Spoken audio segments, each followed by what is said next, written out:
कोणताही अपघात हा त्या व्यक्तीवर आणि त्याच्या कुटुंबावर होणारा फार मोठा आघात असून प्रत्येकाने वाहतुकीच्या नियमांचे काटेकोर पालन करून वाहन चालवणे आवश्यक आहे.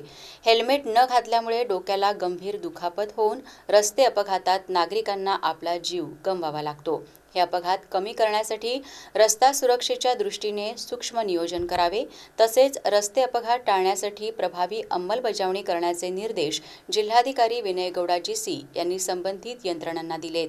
जिल्हाधिकारी कार्यालयात 20 कलमी सभागृहात जिल्हा रस्ता सुरक्षा समितीच्या आढावा बैठकीत ते बोलत होते.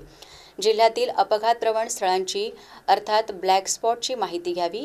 जिल्ह्यातील नवीन ब्लॅक स्पॉटला पोलीस आणि आरटीओ विभागाने संयुक्तपणे भेटी द्याव्यात. रस्त्यावर असणाऱ्या अपघात प्रवण स्थळांची संख्या कमी करण्यासाठी वाहतुकीच्या दृष्टीने त्यांची दुरुस्ती करून सदर ब्लॅक स्पॉट कायमस्वरूपी दूर करण्यासाठी तातडीने कार्यवाही करावी. अपघात प्रवण स्थळ तसेच वर्दळीच्या ठिकाणी गतिरोधकाची आवश्यकता आहे किंवा नाही याबाबत पोलीस, परिवहन आणि बांधकाम विभागाने संयुक्तपणे भेट देऊन तपासणी करावी. नागरिकांमध्ये वाहतूक नियमांचे पालन करण्याबाबत जनजागृती करावी.